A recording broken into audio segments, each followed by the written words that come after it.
Welcome back to another episode of your Wellness Friend podcast, your go-to place every Wednesday for gut health tips, real talk, and wellness wins you can stick with too.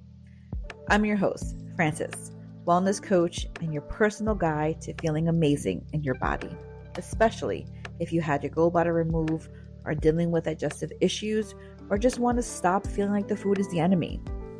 If this show has helped you in any way, will you do me a quick favor? Leave me a review on Spotify. It helps more women like you find this show and start feeling better faster. If you're ready to take the next step, head over to my website to learn more about working with me one-on-one. Let's dive in. Hello, ladies. Welcome back. Episode 4. So happy that you guys have decided to join me today. Today's focus is going to be something that, once again, like I said, real talk, is something that I dealt with and still deal with. I'm going to be 46 this year, thankfully. And I have been dealing with this pretty much my whole life, which I'm pretty sure a lot of you ladies could definitely relate. So this episode, we're going to be talking about why I just can't lose weight and what are the real reasons. So again, a lot of my clients that I deal with right now are usually within the age of 35 to 50. I chose that age range because it's just something that, when I turned 30, I realized that my body was changing, that I was not able to do a lot of the things that I once did. Granted, by the age of 30, I already had 2 of my kids. By the age of 30, I already had my gallbladder removed. By the age of 30, I had already been working. I'd already been putting my body through a lot. And again, our body is our temple, and we need to take care of that. And when you don't take care of it, your body just catches up with you. So 30 is kind of like that time when I wound up realizing wow, my knees are cracking, or I get out of bed and I have to get up in stages because if I jump out of bed, I'm going to be out of commission for a week because I blew out my back. So that's kind of why I went ahead and I decided to really focus on women between 35 and 50, just because of the fact that I'm able to relate. And that is something that I do with my coaching and all my clients. I really like to make it relatable, which is why, again, my Wellness Friend podcast was put together, because I like to speak to my clients like a friend. Where do you go ahead and you ask questions? If you need to find something out, if you need to, what's the best restaurant, or what is the food that everybody's eating right now, or where's the coolest place everybody's hanging out at, or what is the song that you're listening? You're always asking for your friend's opinion. And that's something that I would have to say I'm very blessed that I do, people who are surrounded by me, because as I said in my last episode, I'm such a researcher. I'm constantly wanting to find out what's going on. So thankfully I have knowledge, and I don't gatekeep. I like to share. I like to share everything that I know, because that's how we grow. That's how God has built me to actually be a steward of his word and be a steward of the things that he's taught me.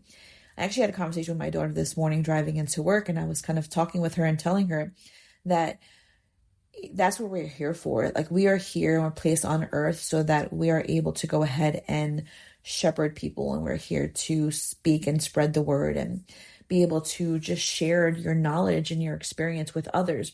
Because at the end of the day, and I don't mean to be all doom and gloom, but at the end of the day, we are all going to pass away. And you want to sit down and you want to just see what your life has been about. And you don't want it to be a waste. I don't know. That's the way I personally see it. And again, everyone is entitled to their own opinions. But as I stated in the very beginning, I am a Christian. So I do believe that you don't want to waste the time that God has given you here on earth by just being here. I don't know if that doesn't make any sense. But you just want to have usefulness with your time. I had listened once to a motivational speaker, and he stated that the one thing that people suffer from the most is regret.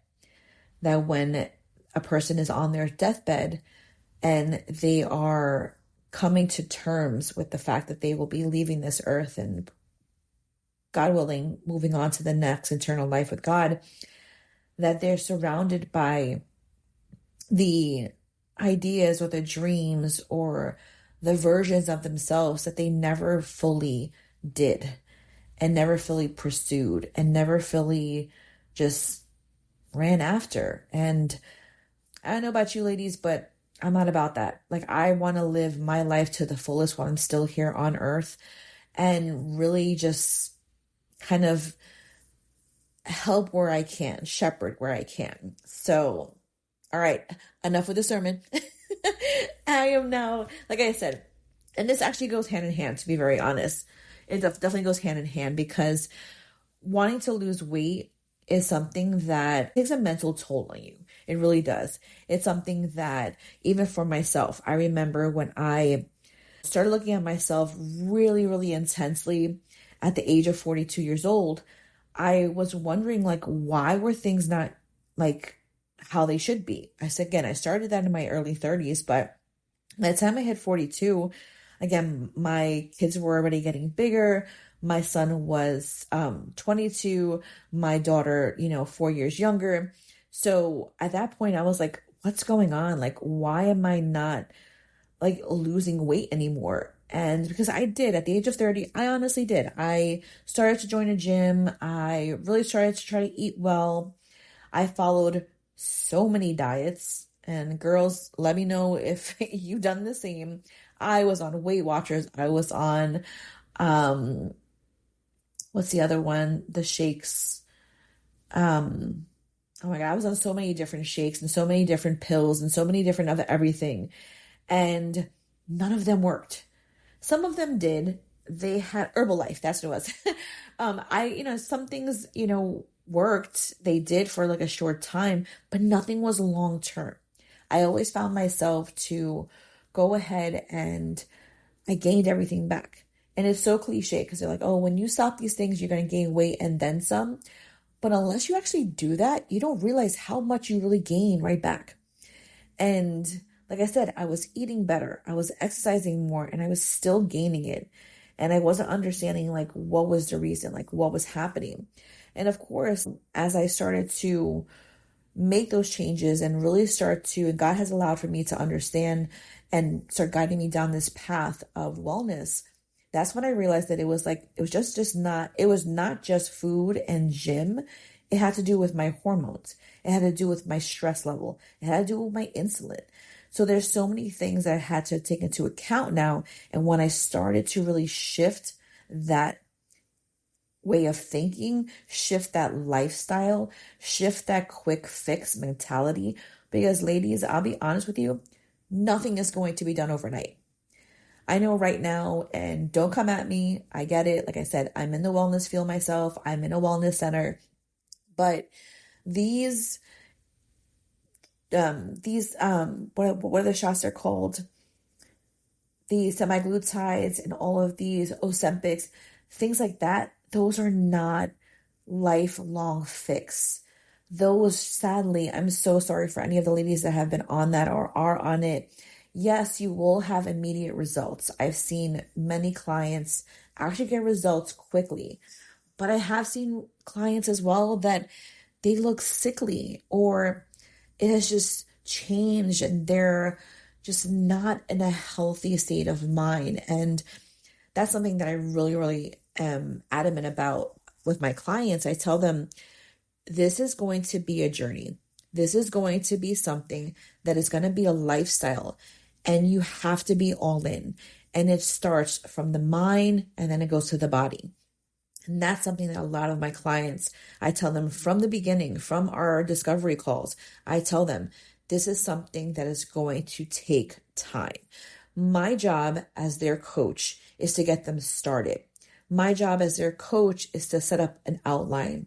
My job as their coach is to be the support that they need to get them focused. Because remember, a lot of these ladies, like I said, in that age range that I was stating, a lot of these ladies already have habits that have been instilled.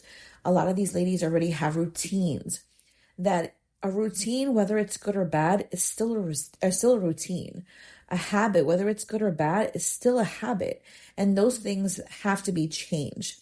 And sometimes because of just life and just because of just a person's mental state, they just need a nice, supportive, level-headed, calmly giving grace kind of person to support them and to help to rewire their mind.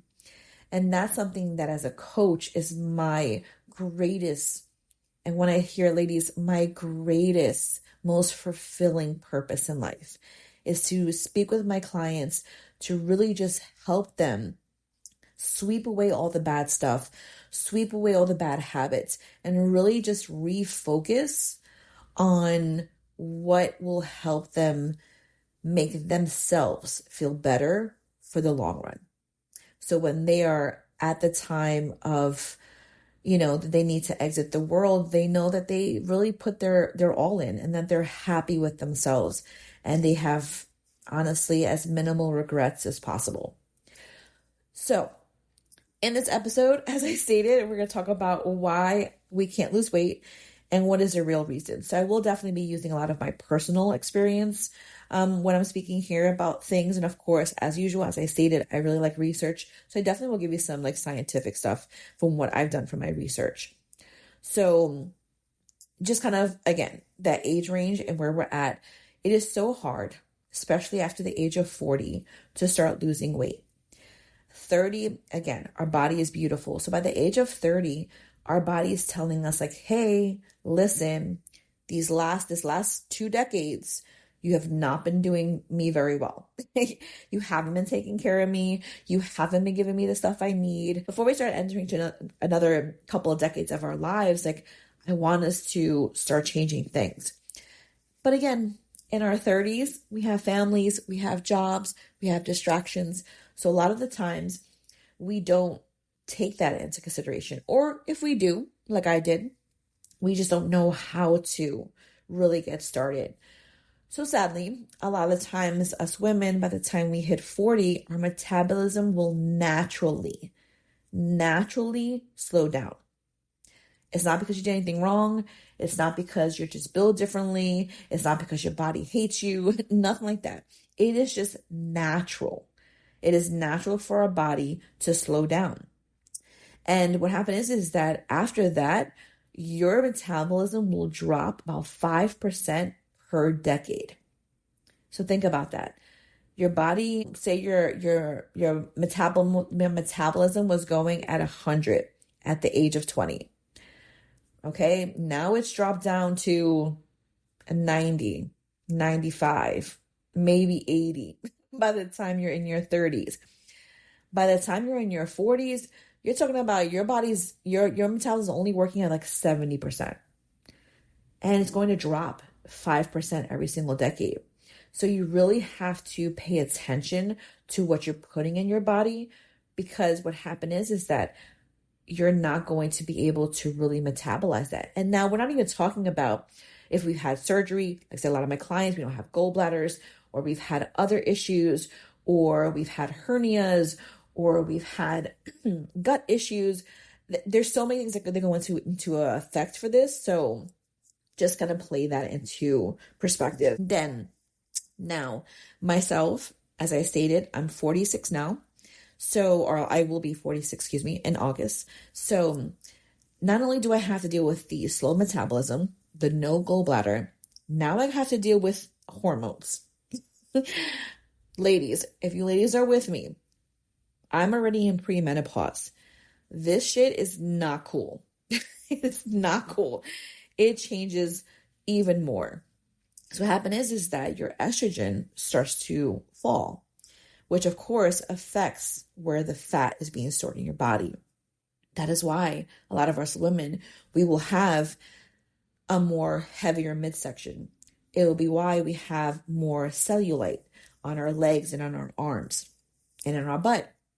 And these are all things that just happen, again, just naturally, The most fittest of ladies I've seen still have cellulite, still have stretch marks. They just do.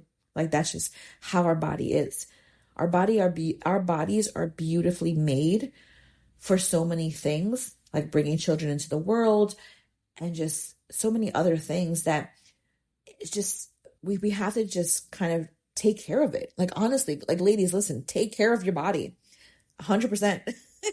And then of course, like I said, another big thing is with the change between 30 and 40, 50 is our muscle mass starts to decrease. Now, with that being said, the number of calories we burn at rest is going to really come into effect.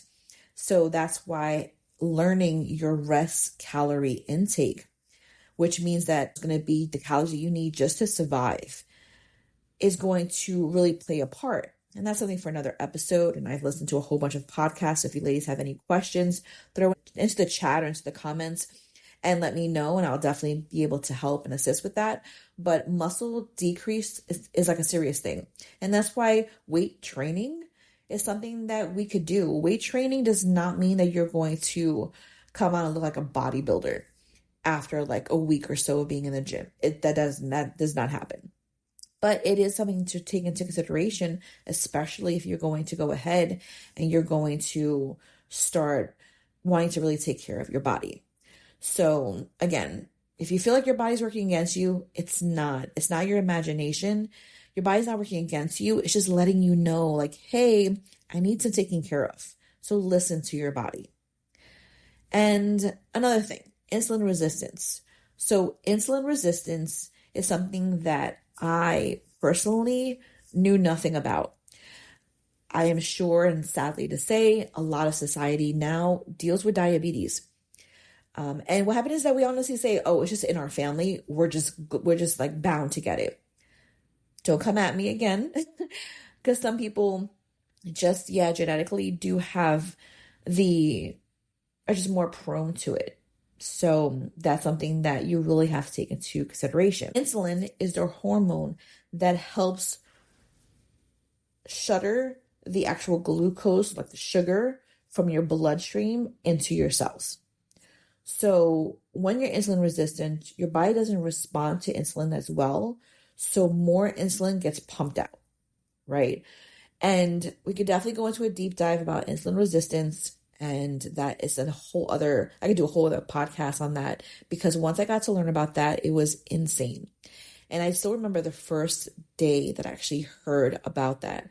I was at the chiropractor with my husband and we were getting adjusted, and the chiropractor looked at me and my husband mostly and was like, hey, you have skin tags all over your neck and you have some on your like armpits, have you ever checked your insulin? And we're like, well, our family, his mom, my mom, my dad actually passed away from diabetes. So I was like, yeah, diabetes runs very highly in our family. He's like, well, insulin resistance is like a precursor to diabetes. He was like, so I would definitely go ahead and try to check that out. And we were like, wow, okay. So of course, just let me know, a deep dive into it. And then I realized that excessive insulin it equals up to fat storage. So it pretty much will show up the most around your belly. So whenever you have like a really large belly, or you seem to like always lose weight, but your belly seems to be the area that never kind of goes anywhere, definitely check out your insulin resistance. And definitely test with your doctor. Because honestly, like I said, over 50% of US adults have insulin resistance and they don't even know. And when I started doing more of a deep dive and looking at kind of like to see, like I said, definitely the weight gain around the midsection, definitely having fatigue after meals, cravings, like extensive cravings, and even brain fog. Brain fog for me was big. Besides, of course, like the midsection, but brain fog was my thing. Craving was for my husband because he would crave sweets right after every single meal. And it was insane. So think of insulin like a key, right? If your cells are resistant and the key does not fit, the sugar stays in the blood, eventually turning into fat. So again, I will in the future do a nice little full podcast on insulin resistance, because that was something that really, really was an eye opener for me. So, and of course, like I stated before, and I did not mention in the beginning of the podcast, I'm all about threes. So I definitely want to go ahead and, like I said, touch everything on threes. So, definitely speaking about, the metabolism was definitely a big part. And of course, going into insulin resistance as being the second. And then the third part is really just the hidden weight villains, is what I like to call it. It's the hidden weight villains. And that is stress, sleep, and then hormones again. That plays a tremendous part in your weight gain. Okay, ladies, so listen, stress releases cortisol, which increases blood sugar and fat storage.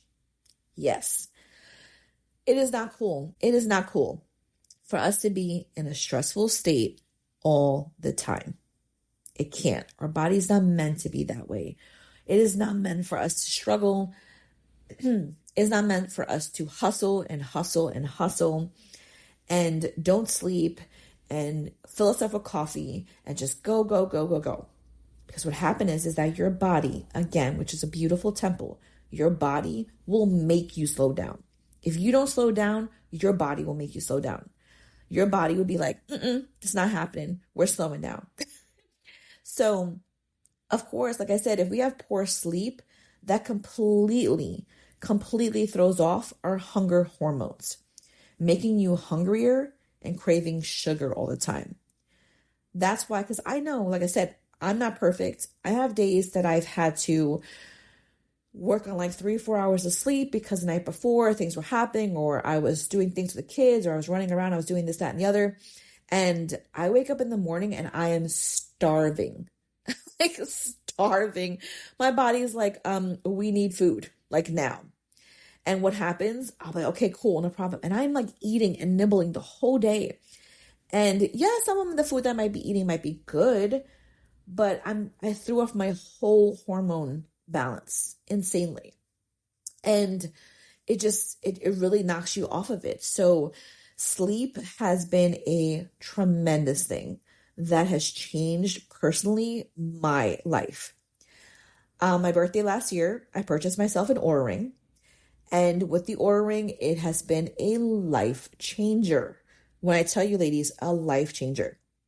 I had an Apple Watch, but sleeping with my watch became uncomfortable. After a while, it was always dying, to be honest. I don't know if you ladies also feel that way. It was always dying. I'll put it on the charger.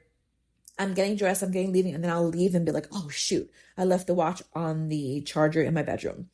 And I wouldn't bother with it. The Oura ring, like I said, I got a really cute one. Currently, I have like a matte black one. I really, really want the rose gold, which I probably will get later on in the future. That'd probably be like another gift to myself.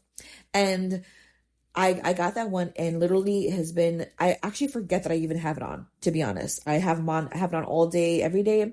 I forget that I even have it on, and it has been a life changer. It has literally tracked everything from my periods, from what stage of my cycle that I'm in, all of my cycle syncing that I'm doing, as well as my sleep, as well as my stress level, my heart rate. I mean, everything is just on this one little ring, and data is going to be so important.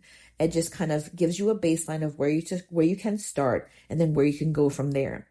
So, ladies, if you need something to invest in, I definitely highly suggest the Oura ring. But besides that, like I said, it helps, like I spoke to earlier, the estrogen and the progesterone shift is another big issue. In perimenopause or menopause, what happens is that, again, your metabolism slows down and your insulin resistance could go up. So like I said, 30 years old, your body's letting you know, hey, we are needing to get ourselves together. By 40 years old, your metabolism was like, hey, so I'm slowing down and we're going to keep on going. And then by the time you start in your premenopause or in your perimenopause, your metabolism is like, yep, we're still slowing down. I'm not getting any faster. And we have to take that into effect, ladies. Like we really, really do. Stress isn't just a mental thing. Stress is really a chemical signal that your body is telling you to slow down, because if not, it's going to start holding on to fat. Let's be real. And it's a vicious cycle. You are stressed because you're fat, and you're fat because you're stressed. Let's just be real. That's just honest talk right there. So again, like I just kind of just go back to that again. Poor gut health equals more bloating, less nutrition absorption, and a slower metabolism. There's so many studies that I have seen and read that show that women with a diverse gut bacteria have better insulin resistance and lower weight. You have to build up your gut. You have to be able to balance that, because when your gut is inflamed or imbalanced, it's going to make it very hard for you to lose weight. And that's what I teach my clients. Like I said, I do focus mostly on gallbladder, post and pre lifestyle, but I also focus on the gut because the gut has a lot to do with that. So that is a really big focus of mine. So just practical things for you guys to listen to, for you ladies to, to kind of put into practice. Make sure that you're eating protein with every meal. Protein, again, has been a game changer for me. Adding good, clean, healthy protein to every meal. If you need to spend money, because again, I give a lot of my clients who are just starting with me, as I said before in previous episodes, not everybody has the funds to clear out the house and buy everything organic and everything clean and everything, all in that way, but start small. And one of my first tips would be start switching out and getting healthy, grass-fed, no antibiotic protein. Really, really focus on that. Think about having eggs with breakfast, grilled chicken in your salad, or even like plant-based protein smoothies. Those are something that's super easy, but make sure that you have protein with every single meal. Another good tip would be to choose fiber-rich, slow carbs. Again, carbs are not our enemy. So if you think, hey, I need to lose weight, I'm going to cut out carbs. No, don't do that. Make sure that you're putting the right kind of carbs in there. You want to make sure that you're getting, of course, like I'm pretty sure everyone has heard, I've heard it millions of times when I was starting off with my weight journey and trying to lose weight and trying to do things fast.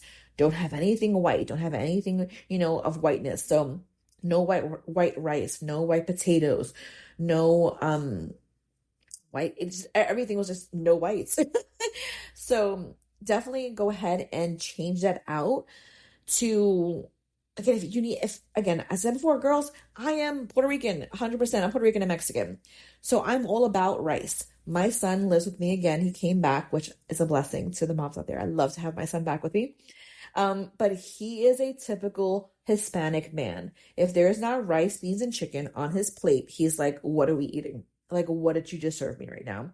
And I had to really change that, because when he left and it was just my daughter and I, her and I changed and we started to do this. Because like I said before in my other episodes, you start off with yourself first and then you start implementing it for your family.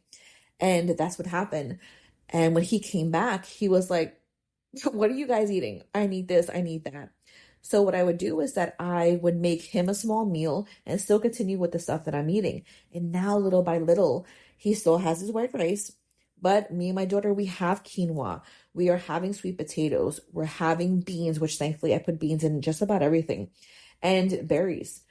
And that's something that has helped tremendously with just kind of switching out those things, because again, a slower digestion equals more stable insulin response. So we need to really focus on that, ladies. And then number 3, like I said before, reducing daily stress. Now, of course, you have to find out what's going to work for you.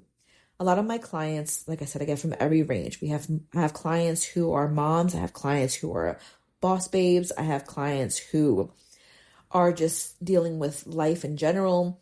So you have to find out what's going to work for you. And all you need is 5 minutes. 5 minutes to journal, 5 minutes to take a deep breath and just do some breath work, or just 5 minutes just walking around, even in your house. That like makes such a big difference. Like it does not have to be about bubble baths and just like it doesn't have to be extra. We're just talking about your nervous system. You have to let your nervous system know you're safe. You don't have to store fat for survival. Like you're safe, you're calm, and you're good. So, like I said, I really want to encourage you ladies to go ahead and reach out to me. Go onto my website, find out more about my one-on-one coaching, because at the end of the day, you're not broken. You just need to approach your body with more support, more compassion, and more strategy. And that's literally what I do as a coach. I really help my clients just become more strategic with what they're doing. You don't have to starve yourself. You don't have to spend 3-4 hours at the gym. You just need the right approach to find the results. So again, ladies, I'm so happy. We are on episode 4. It has been great. This episode actually going to be a little bit longer. So bigs for me.